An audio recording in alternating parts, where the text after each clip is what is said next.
Oh, welcome to the Russ Joy Show. I'm Russ Joy. You figured that out because you're smart. It's also the name of the show. You also figured out that, well, if I'm doing the show and the show's going on this late, then chances are things went horribly awry. And boy, oh boy, did they. But on a positive note, if you look behind me, you should be able to see the new and improved studio. Many of you, I think, at this point know me well enough to know that I'm a little bit psychotic, and I'm certainly a perfectionist, despite the fact that things never start on time. I am a perfectionist. And so I went through a very long process where I was trying to figure out, all right, I have my laser level. I had my tape measure. I had my stud finder, which of course, stud detected right here. All right, awful. I had my regular level. I had all my stuff ready to go. And then at some point I went, why am I going to try to line everything up perfectly? Then as soon as one thing gets out of whack, the whole thing's going to look like crapazoid. And so I took a second, I thought about it, I reflected, and I said, gallery wall. My wife kept saying gallery wall. And I said, all right, well, I'll give the gallery wall a shot. And so I tried my damnedest to try to come up with something that looked even remotely okay. Now, part of it's blocked out. Like you can't see over here, we have the Nick Foles. There it is, Nick Foles. Super Bowl poster. We have the Allen Iverson NBA All-Star Game post. Front page is back here. We've got an old Philadelphia Union bachelor party plaque. We've got Gritties over here. I got the Berlin Wall behind me from my time studying abroad. I got the Eagles Super Bowl, the most recent Super Bowl. We got Super Bowl 52 up here as well. And then over here, we have that poster that I just love. For whatever reason, I love the throwback. Michael Jordan gets cut off right now by the logo, but we're just going to have to deal with it for now. So, anyway, I thought that after a while, I was like, we're 116 episodes into this show. It's no longer just like 50 people check it out. The numbers have been successful and have been going up in recent weeks. And the channel, I think, is at like over 1,200 subscribers now. So I'm feeling like, we're going to take a little bit here. And we're just going to make it look a little bit nicer. So thanks for bearing with me. I'm very excited about it. I actually would say it doesn't look half bad. Now, I do want to get out to the comments because we have a lot to get into today, including, but not limited to, the Philadelphia Flyers, I think, absolutely nailed the draft. And as many of you know, I tend to be a little bit, I don't want to say negative. Some people like to label me as negative. I label it as realistic. But there are a lot of people, for whatever reason, that have some issues sometimes with my takes on the Philadelphia Flyers and how they do. And so I certainly am not an apologist, but I think they nailed the draft. We're going to get there in a bit. We'll also touch at least briefly on Ranger Suarez just being an absolute force. And a guy that, man, you might lose in free agency. This starting rotation continues to be incredible without Aaron Nola.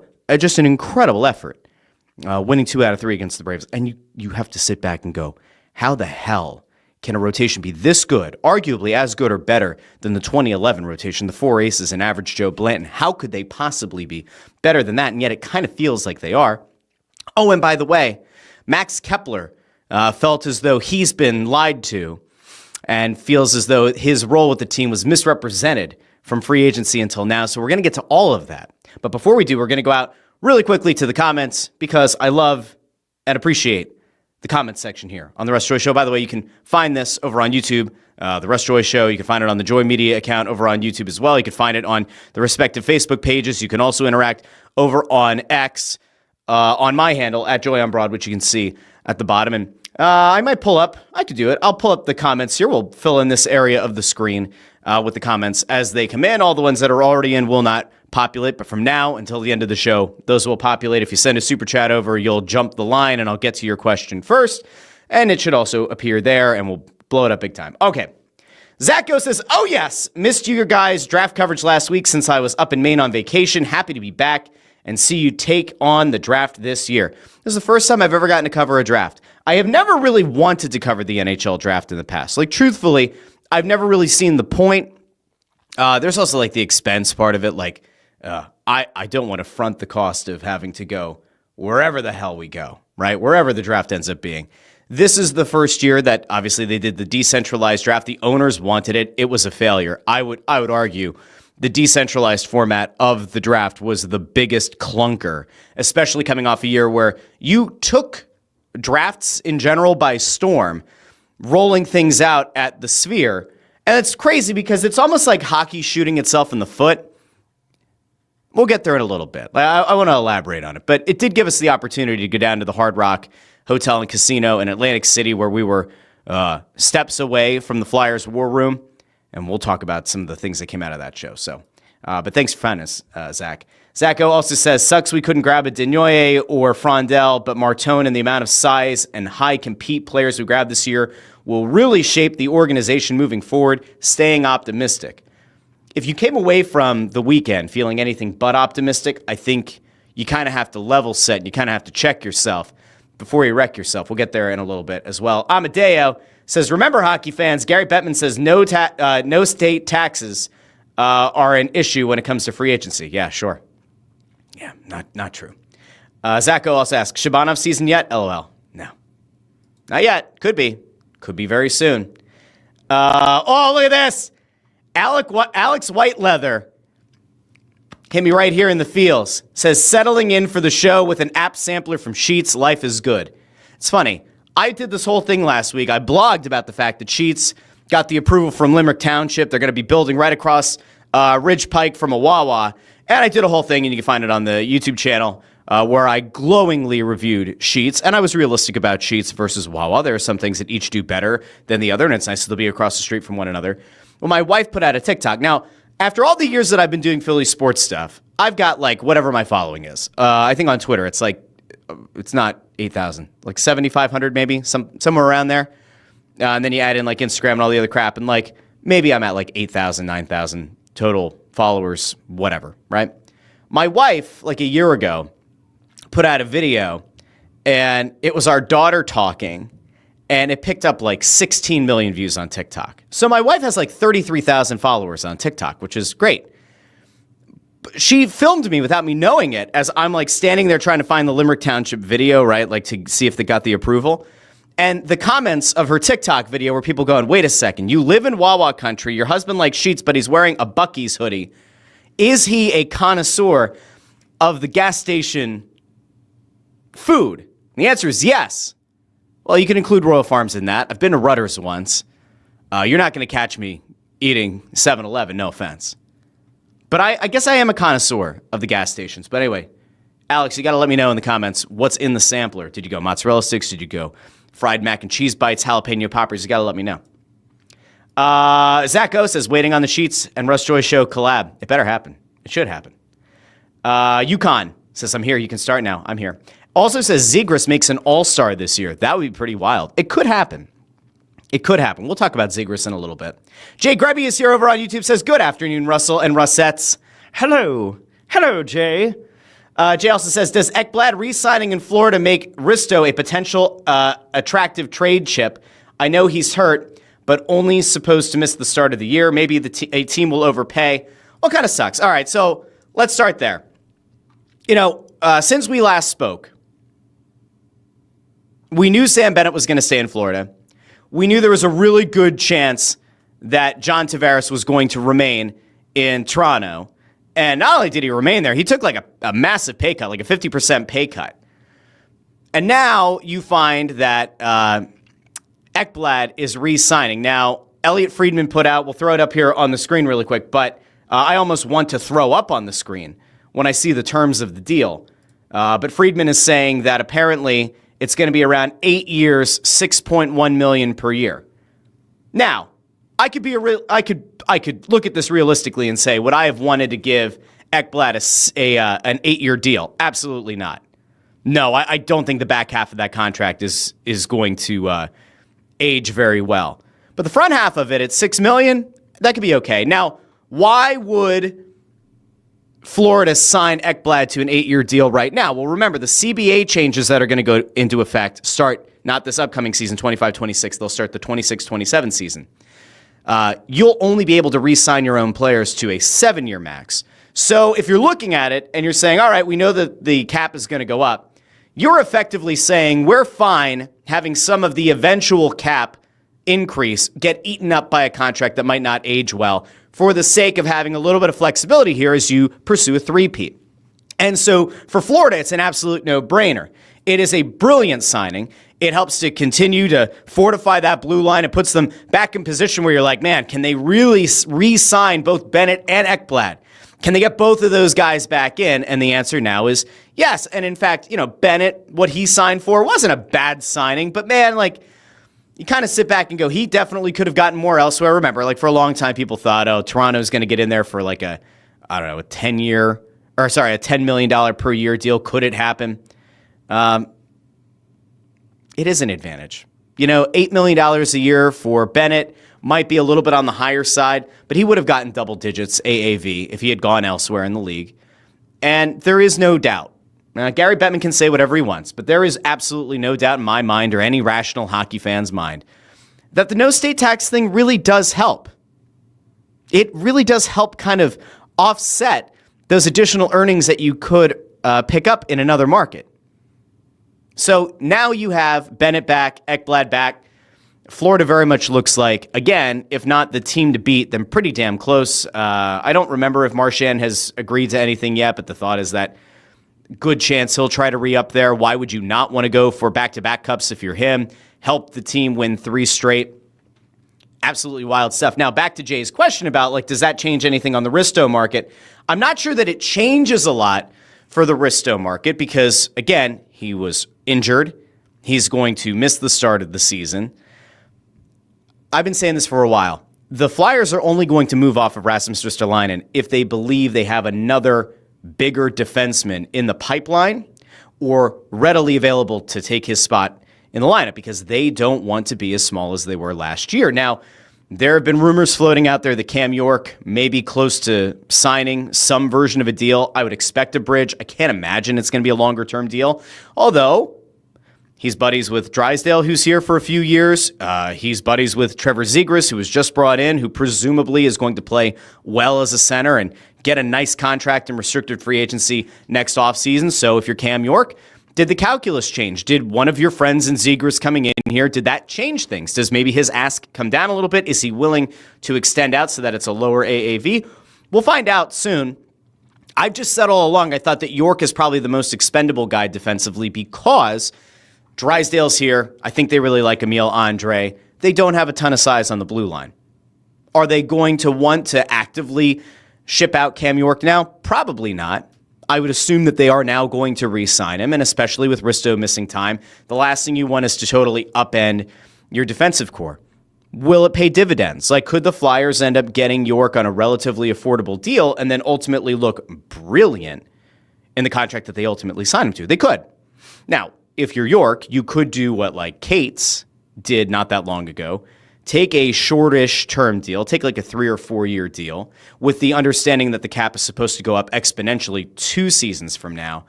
And that's when you are going to be able to really cash in a big way. Maybe you're only taking $6 million a year or $5.5 million a year now for 3 or 4 years with the belief that all right, I'm not going to suck. I'm actually going to get better. And if I do, when this bridge deal is up, I could make $9, $10 million a year. Do you do that instead of squawking for 6.5 or 7? I would think so.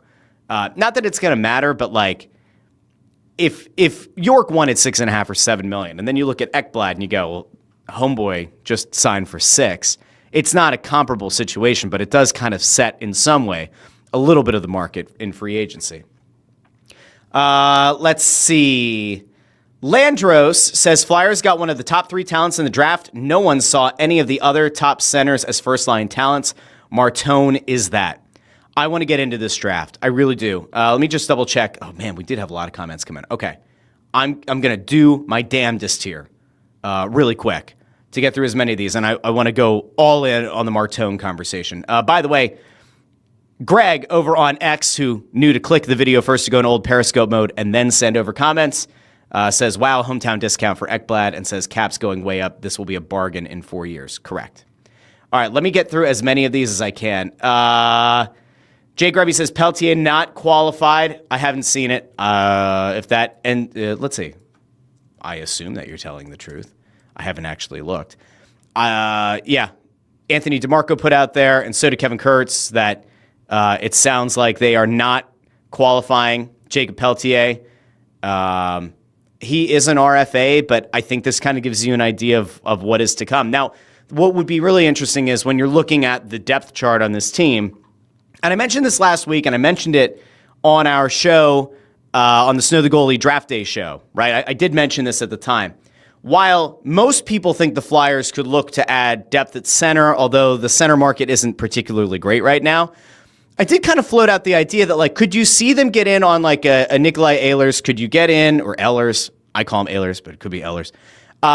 Do you get in on him? Do you get in on a guy like Brock Besser, who scored 40 goals 2 seasons ago for Rick Tocchet?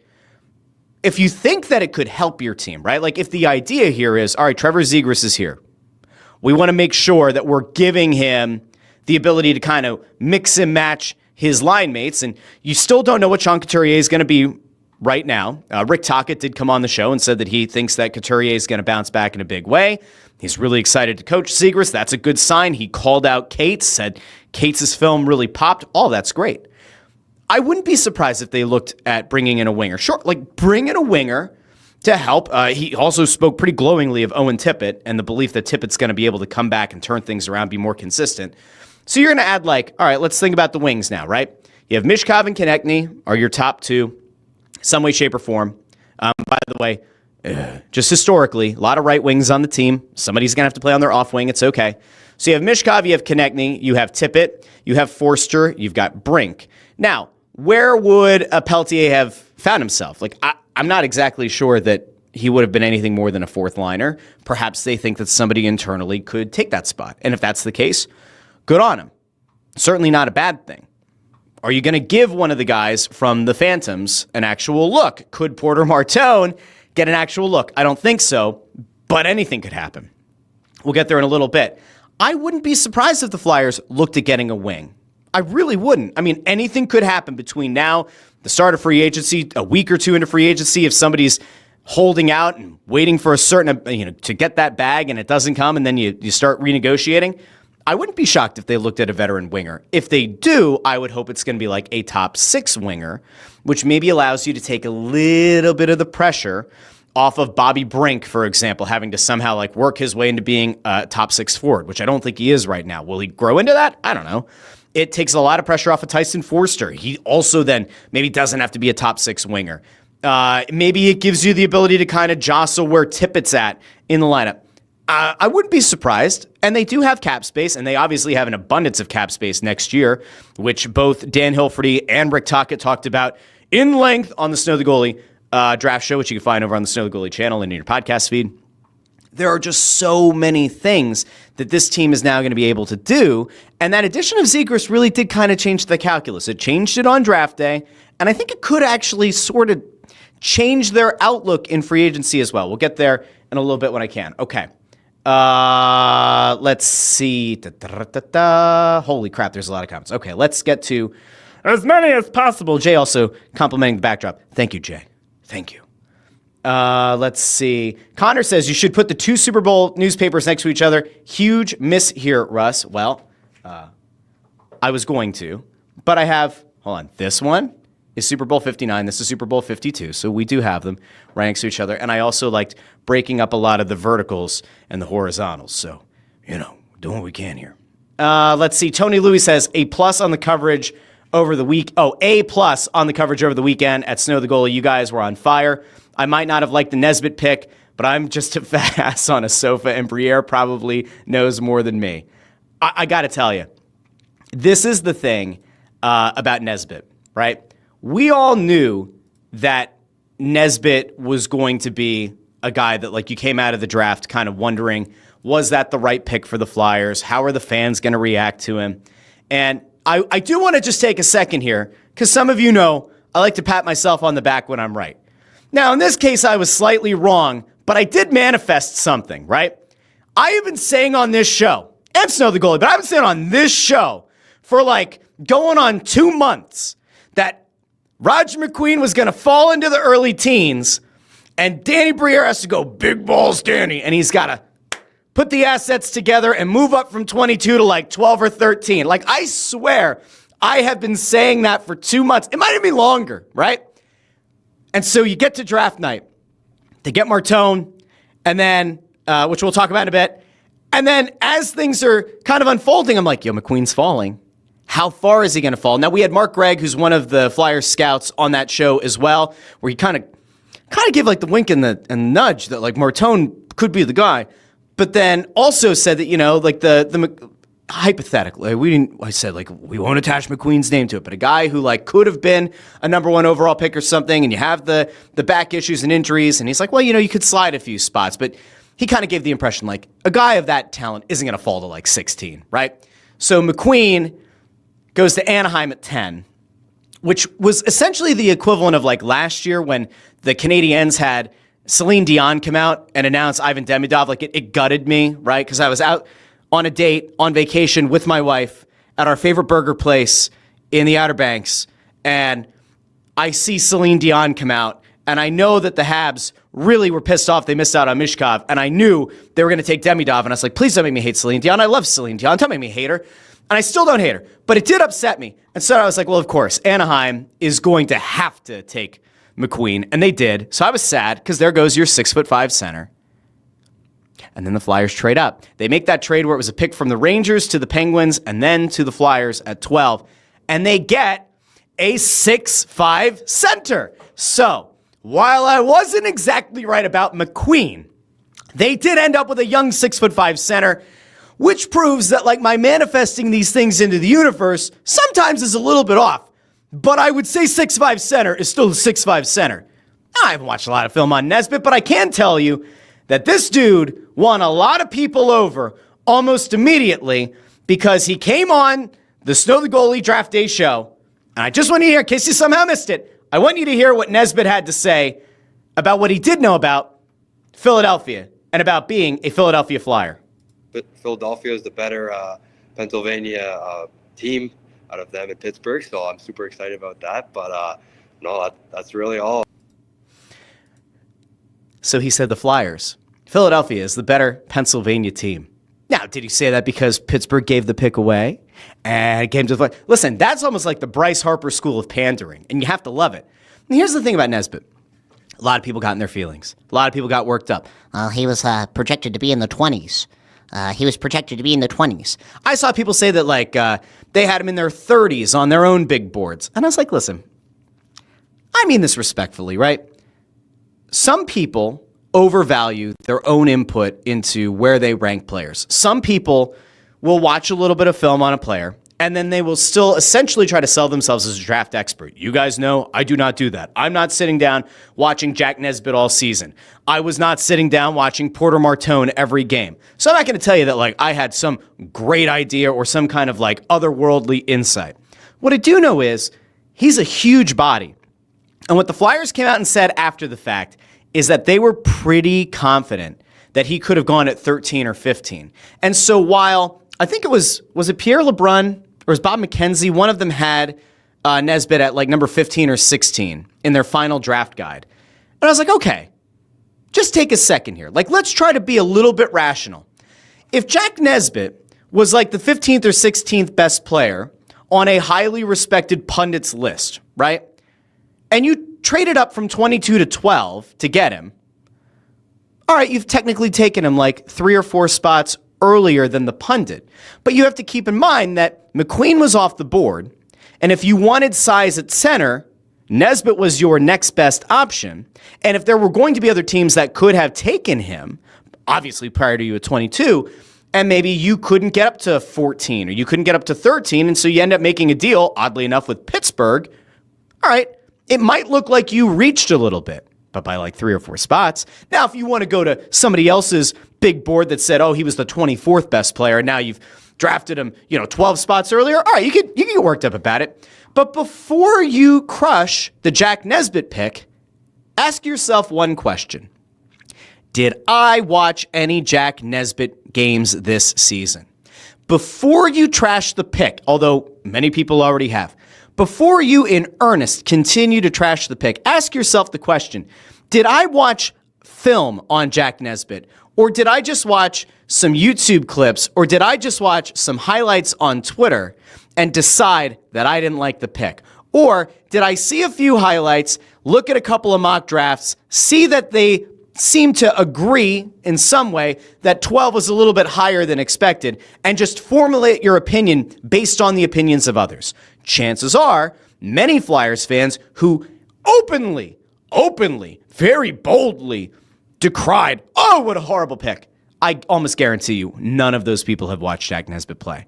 Again, I haven't either. But I'm going to be open to it. I'm going to be open to the idea. And by the way, they were like, oh, Well, Jack Nesbitt, he might only ever become a 2C. good, that's fine. I don't know if you guys know this or not, but like, there's not a 1C in the system right now. At number 12, you're certainly not guaranteed to get a 1C any season. A 2C, if he's like a legit 2C, almost like a 1A or like a 2+, right? That's a pretty damn good value at 12. And by the way, I would argue it is still significantly better value than what you probably would have gotten at 22 and 31. Now that could change, right?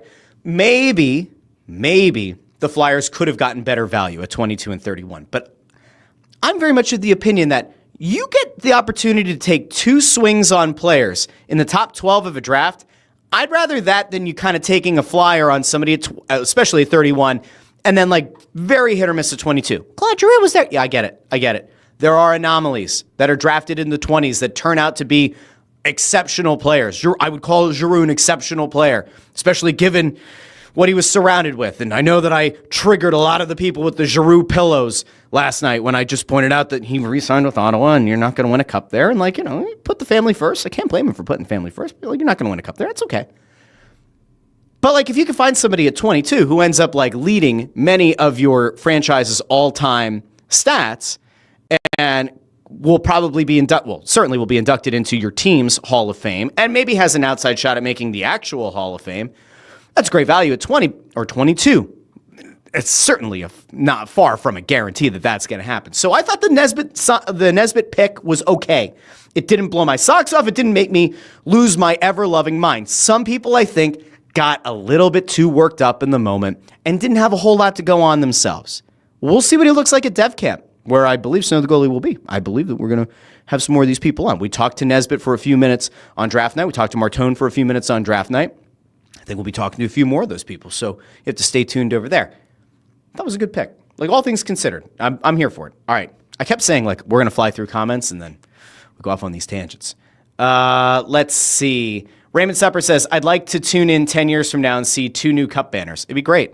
I think that can zoom out for a second. Okay, I want you to think about the Philadelphia Flyers right now as currently constructed, right? I want you to think about the Philadelphia Flyers who have a potential generational talent in Matvei Michkov, who have all-star talents like Travis Konechny and Travis Sanheim on the blue line, although they don't have like a true number one defenseman right now. I want you to think about those guys. I want you to think about that next wave of players, the Forsters, the Tippett's. You probably put Cates and Brink, like understanding that they're bottom 6 forwards, but they're here and they're under control for a good long while, and it's going to be okay. Think about those guys. Think about Jamie Drysdale's bounce back at the end of last season, especially. You can think about Cam York, whatever you think about him, and Emile Andre, and some of the other young defensemen and a few other young wingers that they have coming up. People are going to be talking about Barkey and Bonk and Bump. Now you've added Martone, who I can't imagine is going to play a lot in Philadelphia in 25-26, but like probably has a path here in 26-27. You have this guy Nesbitt that you've added. You got a ton of size in Amico, which we'll get to in a little bit, but like they drafted for size this year. When's the last time that you felt that good about having some elite talent, having that next wave of guys, and having a couple of dudes who like might end up being the best player in their respective drafts? Like, there's a non-zero chance that Matvei Michkov has a better career than Connor Bedard. There's a chance. I'm not saying it's a guarantee. I'm certainly not saying, like, put all your money on it. There's a chance. There is a chance that Porter Martone has a better career than any of the centers that were taken above him in this draft. Will he be better than Matthew Schaefer? Who knows? If Schaefer becomes a 1D, probably not. But, like, you've now had 2 guys fall to you that were probably top 3 talents that fell to you at number 7 in Michkov and 6 in Martone. That's the kind of luck you need. And then you had a big ballsy move where you pushed in a few of your assets. You went up and you got a guy that you think has a 6'5" frame and could ultimately be a meaningful center for your team in Nesbitt. Pretty damn good. You used a bottom 6 forward, a 4th round pick next year, and a 2nd round pick this year to go out and get a guy that probably will be your 1 or 2C this year in Trevor Zegras. I mean, I don't know, guys. I have a hard time being down on the team. I think that they've had a hell of a 10 to 14 day cycle here. Goalie is really the thing they have to improve. We'll get there eventually. Let's see. Landro says the 12th pick Nesbitt is a work in progress, but has great opportunity to develop into a second line center that has size, toughness, and hockey IQ that you win with. Correct. Cryptic Cowboy says Porter Martone will bring the Flyers much joy. Correct. Adam Graff says Ekblad making less money than Sanheim, who played very well last year, is beyond a joke. Taxes. Kenny Jones over on X says your draft coverage was spectacular. Really enjoyed it. Thanks for supporting the show. Do greatly appreciate that. Let's see. Jay also points out nobody wants to leave a dynasty in the making. Correct. Like when you have the chance to win 3 cups in a row, you're going to take a little bit less money to try to keep that team together if you can. Zacho says Nesbitt will be a unit if he develops into a 2C. You have to hope. I know that there are people who are kind of like burned from like Isaac Ratcliffe and Sam Moran being big bodies that didn't develop into what you wanted them to be. But just because they didn't work doesn't mean that the big guys they drafted this year, many of them were big. You can't just like rule them out now because you've been burned in the past. Adam Graff also says NHL needs to implement a luxury tax like MLB. If ownership wants to spend, they're allowed, but the state tax argument is legit. I don't know what they have to do, but the state tax thing is going to be an issue when your teams are good. I know that Bettman tried to make the case that, like, in the past, it never really helped Florida before. Didn't help Dallas before. Didn't help Vegas. False. Vegas, by the way, Pietrangelo. Multiple major surgeries on the docket. All the best to him. Hope he gets back and is able to play again. That was a hell of a news hit over the weekend. Vista Vibe 360 says, excellent show on Friday, boys. Thank you. Let's see. Jim G asks, obvious question, since they didn't draft a goalie, do they go all in for one in free agency? It's going to be free agency or it's going to be a trade. I still think that Thatcher Demko, who I brought up on this show, was it a month and a half ago, 2 months ago? I think that could be a realistic target. Again, you have the connection with Tocchet, playing in Vancouver. The guy was a Vezina candidate. Like the guy played really freaking well 2 years ago when Vancouver put up over 100 points on the season. So, yeah, I think it's entirely possible. Could he be the guy? I don't know if there's a free agent out there that you get really excited about. I don't think Alex Lyon's that guy. I had Jason Martinez on the show last week, I think it was. And he's like, he still talks to Lyon, goes back and forth with him. He's like, I don't think that's what's going to happen here. I don't think that's going to work. Jamie asks, why did the Flyers pick Atlantic City for their location? Genuinely curious. I don't know.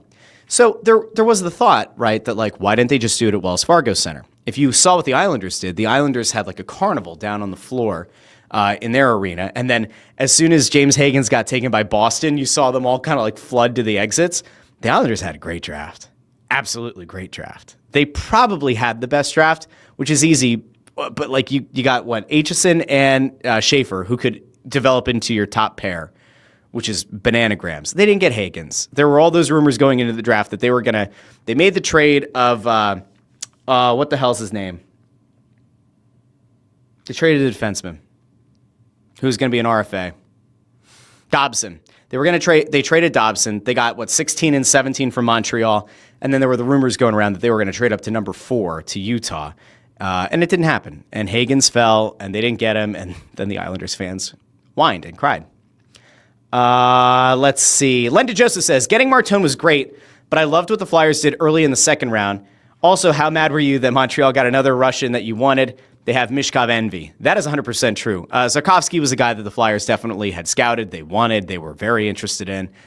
I honestly thought they were going to try to take a few of those second round picks and try to get back into the end of the first round to get Zarkovsky. Maybe they thought that, again, a lot of teams get iffy on drafting some of the Russian players that are under contract. And maybe they thought he was going to fall, and then they got jumped, and Montreal went up and took him. And it was a bummer, but what can you do? Derek Lentz asks, any love for Royal Farms? Bit underrated. The chicken's good if it's fresh. If the chicken just came out of the fryer, Royal Farms is very good. If it's been sitting for a while, not so good. I do like the potato wedges, though. Stir & Co. over on YouTube asks, any chance we get a goalie other than Jake Allen? I don't know. I don't know what's going to look like. Demko to me is the guy that like you kind of keep an eye on. But then he's also going to need a contract at some point in the not-too-distant future. Joe Fisher says, Martone played a bit with Nesbitt in school. Nesbitt also said the Flyers were the better PA team. He said that on Snow the Goalie. Both of those things, so that's pretty cool. Let's see. Ford says, still no Ford shout-out. Hey there, Ford. Ford wants me to text him because our kids are going to play on the same soccer team. Holding out there. We'll see. Rock Flag Eagle says the whole beach thing helps about staying in Florida. I think it probably does. Derek Lund says, any word on when Flyers development camp starts? I heard that the word was supposed to come out about it this afternoon. I actually texted the Flyers earlier because there are a bunch of things that we were talking about trying to do with them for development camp. We're trying to do a bunch of like interview stuff and like kind of give you a better look at and insight into dev camp. I saw Anthony put out that it's supposed to happen Wednesday to Sunday. To my knowledge, the Flyers have yet to actually announce that. It's Monday. You would think that if dev camp's going to start on Wednesday, they either have to announce it like later today or at the latest like tomorrow morning, Tuesday morning. Because otherwise, like, I mean, you want people to come out to dev camp. You want people to go out and meet these players that they just drafted. You want to feel really, really small as you stand next to them. So apparently Wednesday to Sunday is the plan. Now, I can't imagine they're going to do anything with dev camp on Friday with the 4th of July, but who knows? Tony Louis says, I wish York was arbitration eligible. He'd be in for a rude awakening with the number they'd hand him. Yeah, that is probably true. Let's see. Chris Freed says, most of the folks commenting on the Flyers draft picks were experts on the bombing of Iran last week. I've seen none of those picks play, so I have nothing to say. That's a smart way to look at it, Chris. Let's see. Oh, and Amadeo says about Peltier not getting a qualified offer. Could just be keeping a spot open for Shabanov, which there's a chance. Let's see. There was some more stuff over here. Adam says they could be trying to pry Kyra from St. Louis. He's clearly on the market, is young, under cost control. Depends on what the assets are going to be.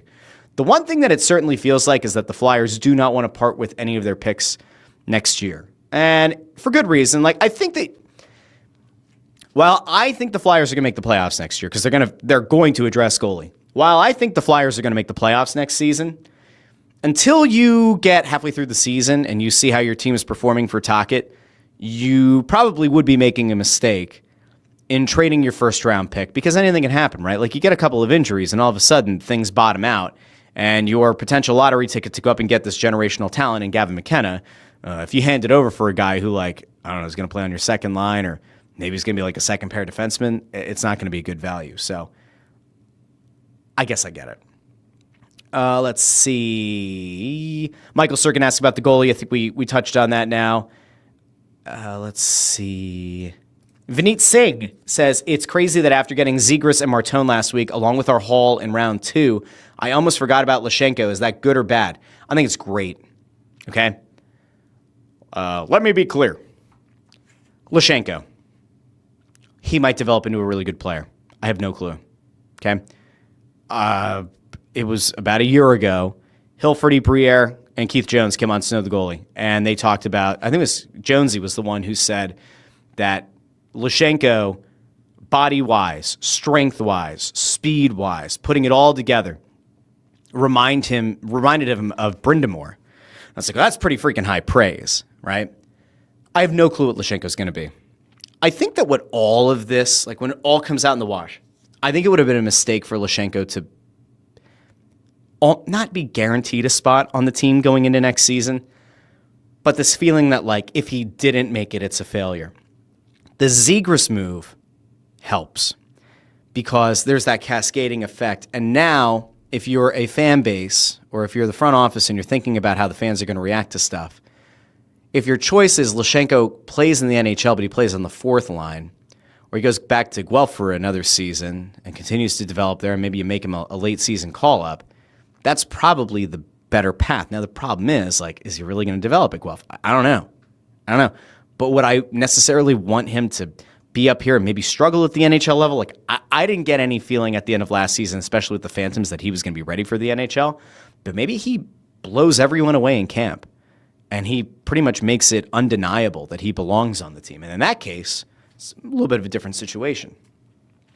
Let's see. Chris asks, it's 90 and humid. Why are you wearing a hoodie? My office is in the basement.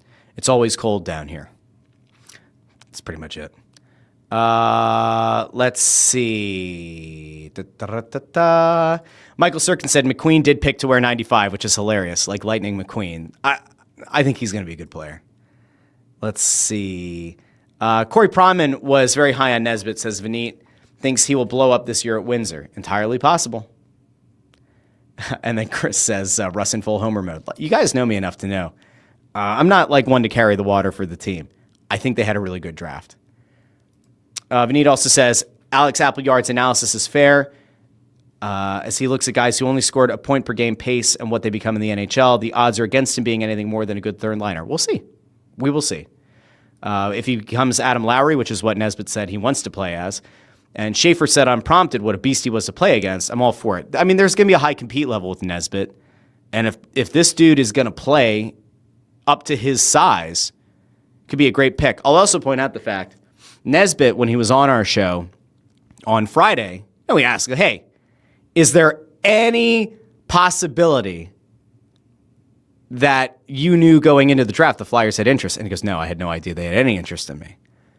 The Nesbitt pick to me seemed like a very off-the-board pick in that they probably thought center up until they got Zegras, and then the Martone thing fell into place.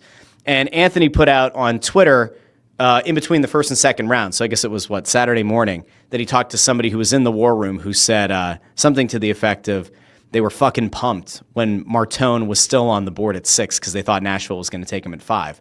Once they picked a winger there, it seemed almost a lock that they were going to take a center somewhere in the rest of the first round, and then they traded up for Nesbitt. If McQueen had been there, would they have traded up? I would think so, yeah. Cole over on YouTube says the Union. That's as much trash as WNBA. Philadelphia's getting a WNBA team. Cole. I'll also point out, this is from my bachelor party, which feels like an eternity ago. When was that? 2014. Good God. So 2014, I remember this. So at the bachelor party, I remember we had really good seats. I think we were the Sons of Ben, who I have a love-hate relationship with. And we were like we had good seats. And we were walking around and we were looking for food and maybe some beverages. Maybe we'd been at this game for like 7 or 8 hours from the parking lot because there used to be a really great tailgating scene down at Subaru Park. And I just remember going to the window and saying, yeah, it's my bachelor party. And I was like, do you guys have any seats that are closer? Like, what's the upgrade? And the Union hooked me up. And we ended up sitting in those chairs, those folding chairs, right behind the goal, like where the players are warming up. And so like the second half of the game, we got to watch from that level. It was a lot of fun. That's like a great all-time memory. Let's see. Jason Franklin says about Nesbitt, 2C would be the best case. Amadeus says Edmonton re-signed Bouchard. Okay, I guess that's not too much of a surprise.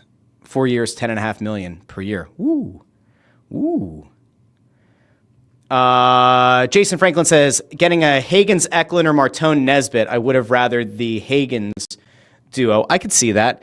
I threw out the idea, like, if you had been able to get Hagens and Jackson Smith was on the board at 12, there are going to be some that are going to argue that maybe would have been the better way to go. We won't know for a few years.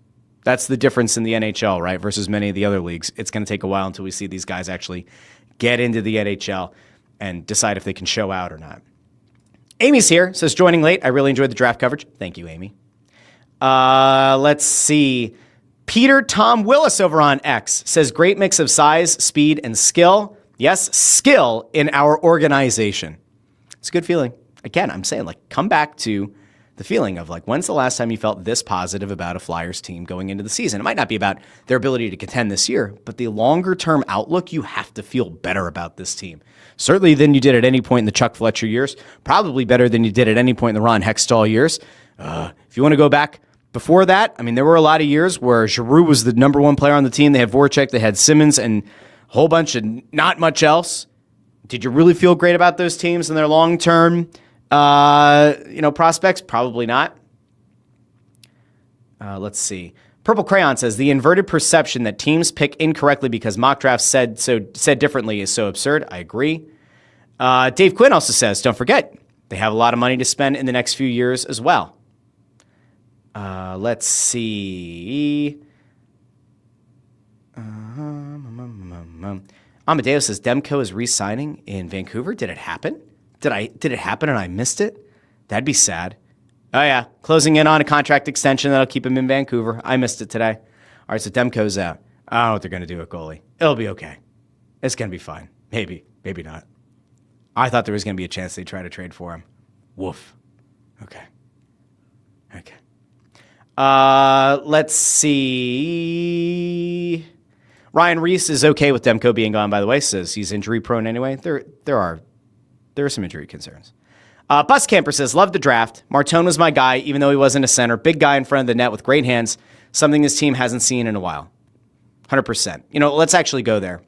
And let's go to Martone, because I feel like we've really passed over the lead here, which is the Flyers ended up with arguably the third best player in the draft. And I think that that's like one of those things that we absolutely have to chat about. Although I keep seeing more of these comments popping up. Unholy Hairdo says, I love how people base everything about a player solely on how many goals they score, nothing else. Some people talking about putting Lashenko down or not. Vinit says he's got excellent hockey IQ and passing capabilities. His floor is a just okay 2C. If his floor is that would imply that he has 1C potential, which I don't see, but it could be. Jim G asks, does this mean the Bobby Brink experiment will be over? No, I don't think so. Okay. I want to get to the number one pick. Okay.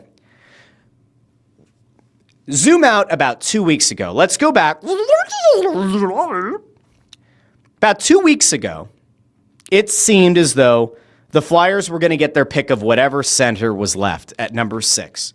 So everybody kind of knew Michael Misa was going to go at 2. They figured that Frondell was going to be gone, although there was a chance San Jose was going to get weird and take Frondell, and then maybe there'd be a feeding frenzy for the number 3 overall pick. And if somehow Misa fell to 4 with Utah, you'd almost guarantee there was going to be a feeding frenzy. So you knew Misa, Frondell, Denoye was probably going to be gone. There were rumors about Brady Martin jumping up on boards. O'Brien was also going to be there. But then you had Schaefer was going to go first. So it felt like no matter what, the Flyers were going to get a center at number 6. Now, if you remember, they went into the season, or they went into the draft lottery with the 4th best odds of getting the number 1 overall pick. They got jumped twice, once by the Islanders, once by the Utah Mammoth. Felt kind of like a gut punch. And in a weird way, if things go the way that it certainly seems like a lot of people think it's going to now, the Flyers might have actually lucked out by moving down 2 spots. Because if they had remained at number 4, high probability they take a center. And if that had happened, would they have traded up from 22 to 12? Would they have taken a defenseman? Could they have taken a Jackson Smith? Could they have taken an Aitchison? I don't know. Maybe. But go back 2 weeks. The team had a massive hole at center. And they had a massive hole at center for the upcoming season and beyond. And they had no one really internally who was going to be able to fill that hole. Unless you were very bullish on what Jet Lashenko was going to be and that he was going to come in and maybe be your 3C. And that you were going to really hope that Couturier could be your 1C with maybe some reduced minutes, but he'd be your 1C and maybe Cates would be your 2C, which is putting a lot of pressure there. So before the draft, the Flyers go out and they acquire Trevor Zegras for Ryan Poehling, wonderful bottom 6 forward, 45th overall pick, second rounder, one of the 4 second rounders they had in this draft, and a 4th round pick next year. And all of a sudden, while there were some tempered expectations, all right, they want Zegras to play center. There's a chance he's going to play wing. His most productive time in Anaheim was as a center. Okay, fine. The belief was the Flyers are going to give him every opportunity to play center. We had Tocchet on, and we had Zegras on the Snow the Goalie Draft Day show, which, again, you can go find on YouTube or wherever you get your podcasts. We had both of those guys on. Zegras talked about wanting to play center. Tocchet talked about wanting to play Zegras at center. It very much seems that they are aligned. Zegras is going to play center. He's going to have every opportunity to succeed at center. What that essentially did was say, all right, we know for a fact then that Couturier, Cates, and Zegras are going to be your top 3 centers. And then whoever's going to be your 4C, it doesn't really matter. If Lushenko blows you out of the water, maybe he becomes your 4C. Not sure that's a great role for him. Do you then put Cates at 4C and Lushenko 3C? Whatever. But it gave you at least a stopgap, right? It at least gave you something solidified down the middle of the ice for the upcoming season. And then he's going to be an RFA, so presumably longer term. Hell of a lot of skill. If he can be a little bit more of a sound 200-foot player, could end up being a massive deal for this team. They solidified the center position, and so as of 2 weeks ago, it would have seemed insane that the Flyers could have taken Porter Martone. In fact, everybody that you talk about, right? Everybody that you talk to leading into that draft before the Zegras trade said, oh, it's going to be a center. Without a doubt, it's a center. Martone might be the best player on the board at 6, but they're going to take a center because they need centers. They get Zegras. And then the whispers start to come out. Martone could be in play. Now, if you remember, 2 weeks ago, I had Adam Kimmelman on the show. Raved about Martone. Martinez was on the show. Raved about Martone. No matter who you talk to, 6'3" winger, legitimate upside, and many believe not only has like top line potential, but could be a star. We're not just talking about, Porter Martone is going to be, a top line winger on like a bad team where like somebody has to play those minutes. No. In the time leading up to the draft and then coming out of the draft, there are certainly people who believe in the Flyers organization and around and outside of it that Porter Martone could actually be a star, not just a guy, not just he's a top 6 forward, it all depends, star. So now you zoom out and you say, okay, you've got Mishkov, who has the highest upside of anybody on the team. You now have this kid Martone, who, while I don't think he will play significant minutes for the Flyers this season, maybe he makes the team out of camp, right? Gets to play the 7-8 games and then goes down. Or maybe, like Lushenko did last year, or maybe he's a late season call-up, unless he blows your socks off and he's with the team all year, which I would find kind of surprising, but who the hell knows? 6'3" winger, Mishkov, smaller guy, totally different kind of player. You now are pretty damn solidified. You could have 2 studs on the wing.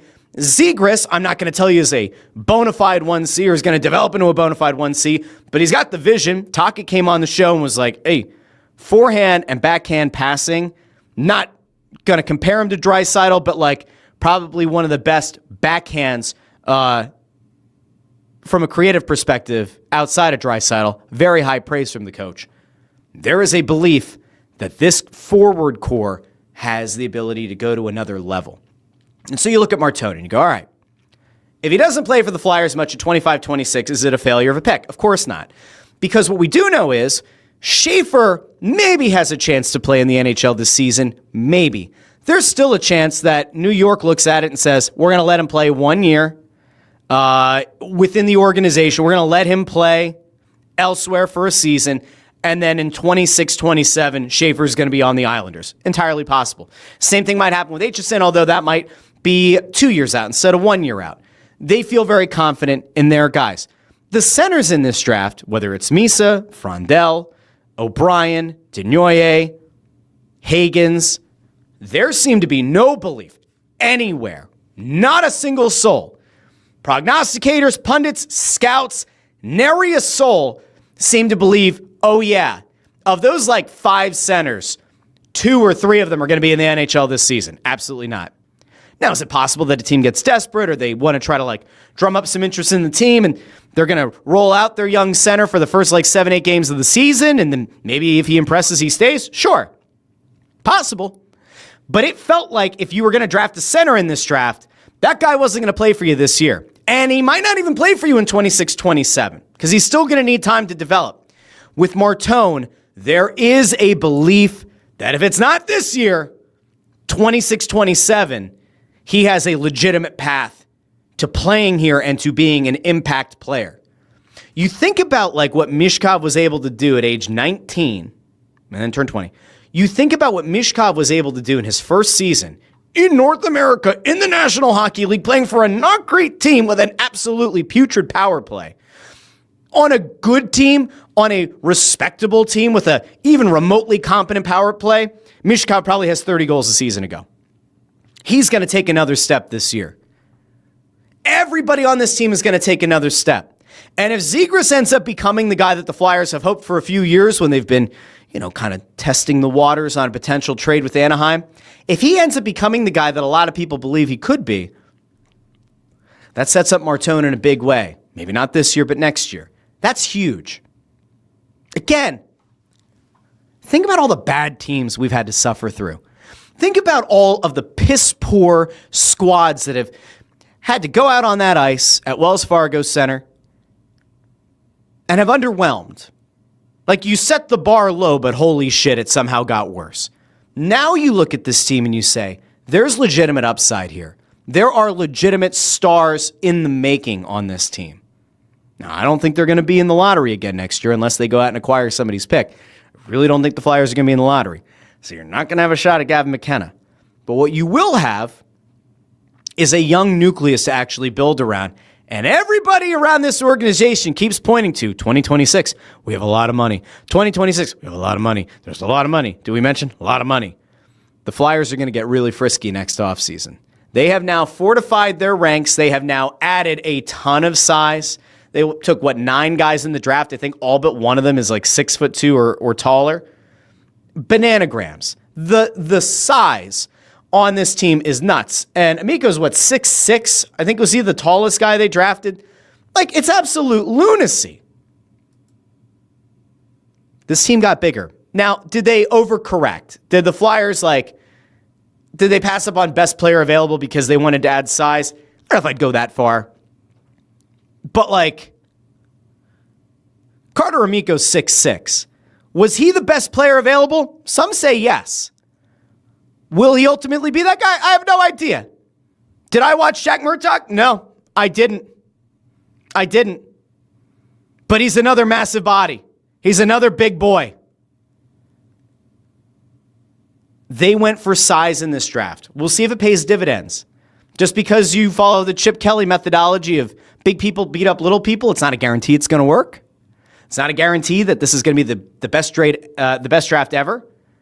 It doesn't mean that this team is all of a sudden going to compete for a Stanley Cup in the next 2 years. But they're certainly on their way to being a respectable team with legitimate elite upside. At least some players, positionally, elite upside. And for a fan base that's had to deal with a bevy of bad teams and very poor talent, this is probably the most exciting team that we will see take the ice in a decade. Let that one sink in. Amadeo says only 6 players drafted in the first round were below 6'1", I believe. I mean, that was one of the things they were saying. There was the could have been an overcorrection. It was man, you watched Florida with their size, and now all these GMs started going after bigger players. Again, was it the right call? Is it going to definitely prove to be a guarantee that it's going to work? No, of course not. Could it work? We'll see. Zach O says, with wingers like Mishkov and Martone, you may not need a star 1C to win a cup. I still disagree. I still think that ultimately you're going to need a legit 1C. Imagine if they were able to go out and get a guy next year, Connor McDavid. Imagine if they were able to go out and get a legit 1C in free agency in 26. Zegras is your 2C and Sean Couturier is your 3C. Cates is your 4C. It's pretty damn good up the middle. Just saying. Unholy Hairdo says, as much as I'd like to see Martone crack the lineup, I'd love to see him do a year in college. If he goes to college, right? If he doesn't make this, if he ends up in college next season, I think he's going to absolutely destroy fools. And it's going to be a blast to watch. An absolute blast. Unholy also mentions, I remember seeing Amico last year mocked in the first, every draft I saw. Hopefully he works his way back and demolishes the opposition. Dude is big as hell. 6'6". Look, nobody's saying that Amico is going to become a legit number one defenseman. Nobody's saying that he has to develop into being a top pair defenseman. But at 6'6", if that dude can develop into a solid second pair, big body that can play on the PK, can be an absolute terror. Yeah, almost be like a Zdeno Chara, where the stick is just unbelievably long. It fundamentally changes everything. Just throwing it out there. Okay, now, really quick. I think that's it for the Flyers talk for right now. We'll see if I hemorrhage people, because it looks like we're at, 130 people or so across both both YouTube channels across the Russ Joy Show and the Joy Media YouTube channels. If you haven't done so already, like the video, share the video, subscribe. Liking the video really does help legitimately. You can leave comments in the live chat. You can leave comments after the fact. That also helps the channel a lot. Really quick, Philly stuff. Before we head out, because we're at the hour mark now, and I want to make sure that we're, apping out of here because it's almost dinner time. I think I can smell my wife making dinner right now because she is an absolute saint. She had these kids out and about all day while I was working. She is a saint. Ranger Suarez is a guy who doesn't get enough love, even though it feels like people have kind of gone back to loving Ranger Suarez. There was a time at one point this season where people were going, all right, well, is Ranger really going to be able to be the guy that he's been? Could he really be like a number 2 starter again? Could he bounce back to that? He's got a 1.19 ERA over his last 10 starts. He's been an absolute menace to society. He has been an absolutely dominant pitcher as part of what is the best rotation in baseball right now. And I mentioned earlier in the show, might be the best rotation the Phillies have had since 2011. Remember, that was the 4 aces in Average Joe. That was Halladay, Lee, Hamels. Remember, they went and got Oswalt. And then Average Joe, who we love, hit a home run in the World Series, en route to winning the World Series. Good on Average Joe. You take all of that into consideration, right? You think about all of it. This rotation might be better. This rotation that has Zach Wheeler, who I listen on Phightin Words. Bob was talking about the fact that, is Wheeler even better than Halladay was at his peak? Remember, Halladay didn't have a very long run here in Philadelphia. When they got him, he was the best pitcher in baseball. Right, he was, and he ended up winning a Cy Young here. He won a Cy Young in Toronto. Halladay was incredible. Wheeler has been as incredible as Halladay to some extent, and has been here even longer. Wheeler's been incredible. Suarez, stud. Christopher Sanchez, stud. Nola, not a stud. And Nola's also been injured. If Nola could come back and have absolutely no pressure on him, and he's like your number 4 going into the playoffs, pretty damn good. We were talking about this the other day, but could Ranger Suarez or Christopher Sanchez end up getting moved into the bullpen for the playoffs? I don't know how you could take either of them out of the rotation at this point. Just want to go over Suarez's last, 10 or 11 games? 7 innings, no earned runs. 7 innings, 3 earned runs. Ooh. 6 2/3, 0 runs. 6 innings, 0 runs. 6 innings, 1 run. 7 innings, 2 earned runs. 7 innings, 0 earned runs. 7 innings, 1 earned run. 7 2/3 innings, 1 earned run. 7 innings, 1 earned run. Guy's a stud. There is nothing right now that Ranger Suarez can't do. If he can stay healthy, and you can close out this season with this rotation being this damn good, it will go down as the best rotation in Phillies history. They're that good. Now, the problem is the lineup still stinks. The problem is that the lineup still comes up small in big moments. And were it not for the fact that the Phillies have this incredible rotation that just cannot be touched right now, you would be having a lot of very difficult conversations about the lineup. Max Kepler has been an abomination. Now, I said all offseason the Phillies needed to add another actual bat to the lineup. They needed one. I didn't think they were going to be in on Juan Soto, but I definitely thought they were going to do something. It's like that meme, poking somebody with a stick, do something. I thought that the Phillies knew they needed another bat. They needed another outfielder that could, play every day. Maybe it wasn't going to be a center fielder, but they needed another outfielder. And they certainly needed another bat in this lineup to help when a couple of these guys go cold. Kepler last year slashed 253, 302, 380. This season, he's down in all metrics, 209, 300, 377.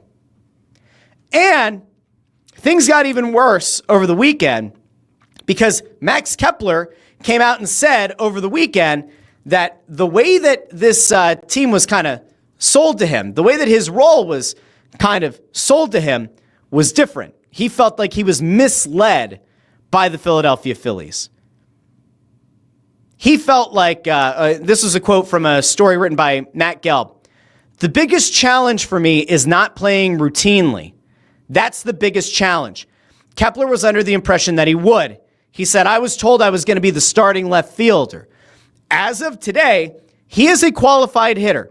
If he were hitting incredibly, he could theoretically lead the league in batting average, right? But he's not that guy. He hasn't been that guy. He hasn't even been a remotely productive hitter.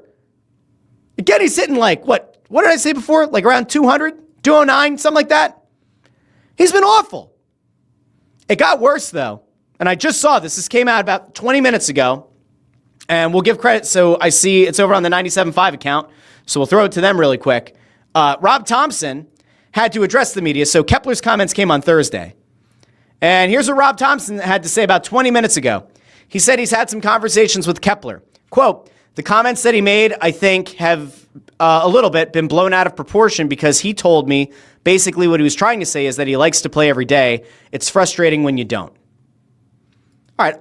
Once again, Rob Thompson goes to bat for his players. You kind of know that's what he is. He's a player's coach. He's a guy that will stand up for his players. I'm sorry.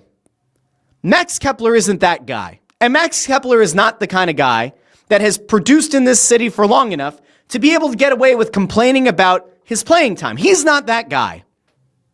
And so the fact that he felt comfortable enough to call out the organization in public, nay.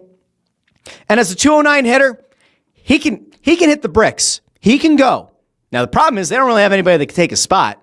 They don't really have anybody readily available in the minors. And are you going to call up Justin Crawford and be like, all right, go play the outfield, buddy? Like, I don't think so. No. And it feels like, by the way, with Justin Crawford, they almost, not that they don't want him to fail in the minors. I think they were kind of waiting for him to like maybe not be as hot as he's been. And so then they could be like, oh, well, you know, he's still trying to develop.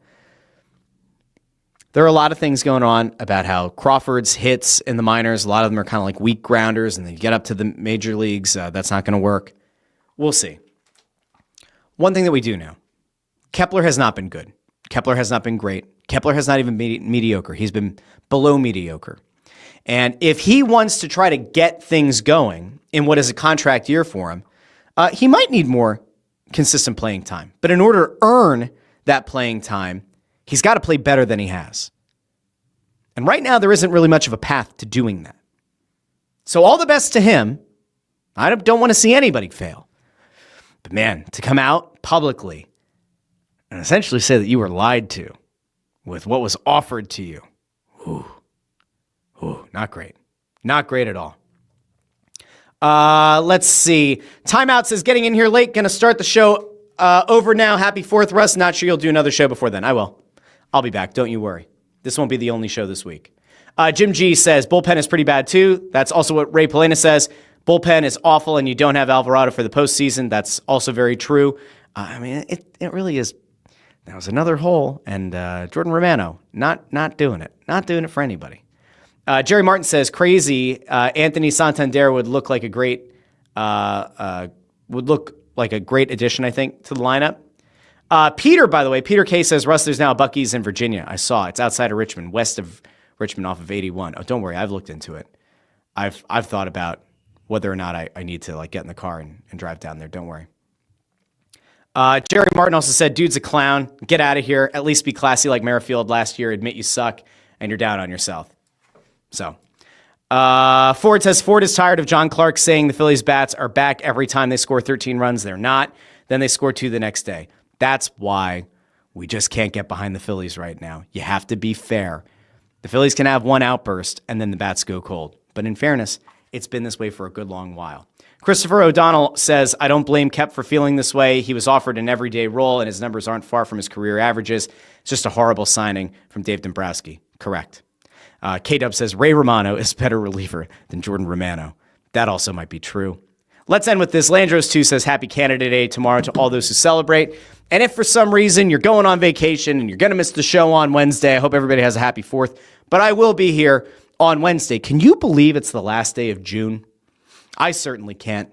The summer's flying by, and hopefully this show helps you find a little bit of joy in your day, and it helps your week go along a little bit faster. So big thank you to everybody who joined me live on YouTube, Facebook, and X. I'll be back on Wednesday. If you haven't done so already, like the video, share the video, and subscribe. It genuinely does help if you can. If you really want to help the channel, subscribing obviously helps. Liking it helps. When the show's over, go into the regular comment section. You can let me know something you agreed with, something you disagreed with. That's all a good signal to YouTube, and it kind of helps boost the show to people who are looking for this kind of content, which is, hopefully like good content. If you like listening to shows in the podcast feed, it's also available on Apple Podcasts, Spotify, Amazon Music, Pandora, and wherever you get your podcasts. But until Wednesday, this has been the Russ Joy Show, and I've been Russ Joy, but you knew that already because you're smart. It's also the name of the show. Ford gets it. I'll talk to all of you here Wednesday on the Russ Joy Show. Until then, have a great day, everybody. Talk to each and every one of you very, very soon.